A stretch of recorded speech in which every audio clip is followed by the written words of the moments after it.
क्योंकि अगर आप वायरस को हिंदुस्तान में चलने देंगे, रोकेंगे नहीं, वो म्यूटेट करता जाएगा, बदलता जाएगा, एफिशिएंट बनता जाएगा। कि अगर हिंदुस्तान ने वैक्सीन स्ट्रेटेजी नहीं ठीक लगाई,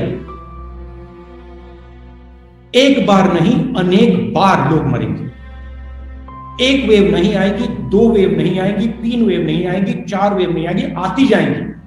हमारे साइंटिस्ट्स ने, डॉक्टर्स ने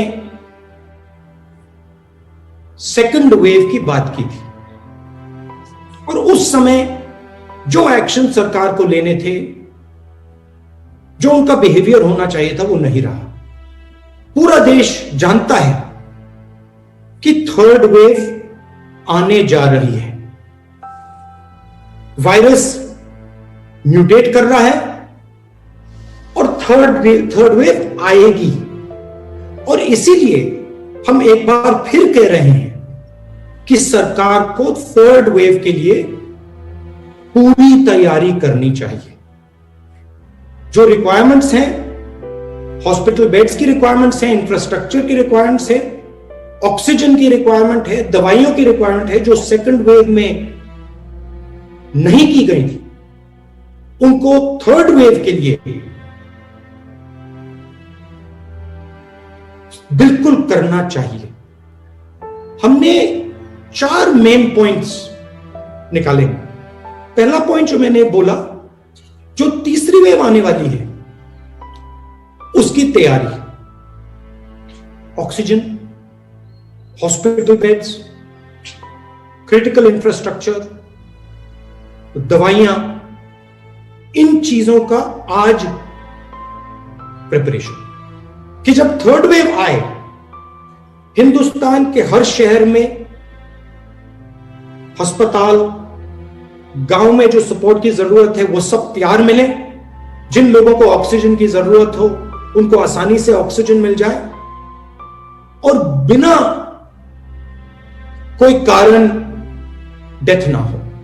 जो नीडलेस डेथ है, जो एक प्रकार से लाखों लोग नीडलेस ही मरे हैं सेकेंड वेव में, वो फिर से ना हो। दूसरा पॉइंट, कोविड सिर्फ बायोलॉजिकल बीमारी नहीं है, कोविड इकोनॉमिक सोशल बीमारी है। और इसलिए हमने सरकार को, सबसे गरीब लोगों को,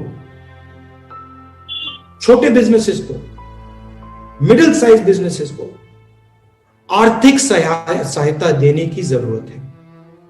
हमने एक न्याय का कॉन्सेप्ट दिया है। अगर नाम प्रधानमंत्री को अच्छा नहीं लगे, उसका नाम बदल दें, बट बेसिक कॉन्सेप्ट कि गरीबों के जेब में, गरीबों के घर में हम डायरेक्ट फंड्स पहुंचाएं। और चौथा जो हमारा पिलर है कि एक कोविड कॉम्पेंसेशन फंड बनाया जाए। जिन परिवारों के घर में जो ब्रेड अर्नर्स हैं, उनकी मृत्यु हुई है, उनका कॉम्पेंसेशन दिया जाए, उनको डायरेक्ट कोविड फंड से उनको सहायता दी जाए। तो ये हमारे 4 पॉइंट्स हैं। मनमोहन सिंह जी ने आपसे वैक्सीनेशन पर सुझाव दिए थे, आपने उनका मजाक उड़ाया, आपने अपने मंत्री से उन पे अटैक करवाया, और फिर 2 महीने बाद जो उन्होंने कहा आपने करना पड़ा। जो हमने पहले आपसे कहा था कि सेंट्रलाइज तरीके से आप नहीं कर सकते हो, आपने मजाक उड़ाया, फिर 2-3 महीने बाद आपने उस बात को एक्सेप्ट किया। मैं बहुत सारे लोगों को जानता हूं जिनके परिवार में उनके माता, उनके पिता, उनके भाई, उनके बहनों की मृत्यु हुई, कारण ऑक्सीजन नहीं दे पाए। इस देश में ऑक्सीजन की कोई कमी नहीं है। जितनी ऑक्सीजन की जरूरत यह देश प्रोड्यूस करके दे सकता है। तो जो नीडलेस डेथ्स हुई हैं, प्राइम मिनिस्टर के आंसू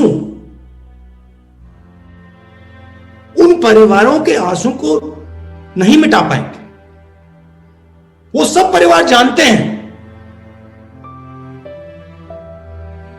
कि जो मेरे परिवार का व्यक्ति, मेरे माता, मेरे पिता, मेरे भाई, मेरी बहन,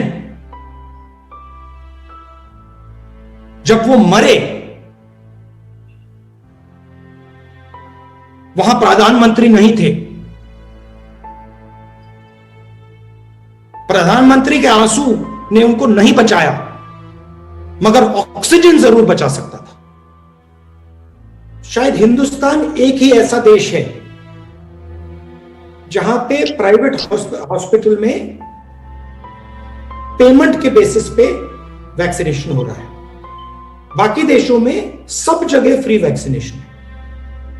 प्रधानमंत्री जी पहले भी मार्केटिंग में घुस गए थे। थाली बजाओ, मोबाइल फोन की लाइट जलाओ,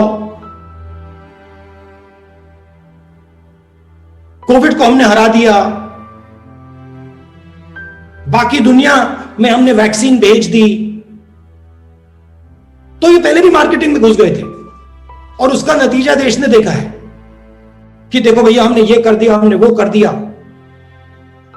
ये 1 साल के बाद, 1.5 साल के बाद जब कोविड को हिंदुस्तान ने हरा दिया हो, तब आप बोलिए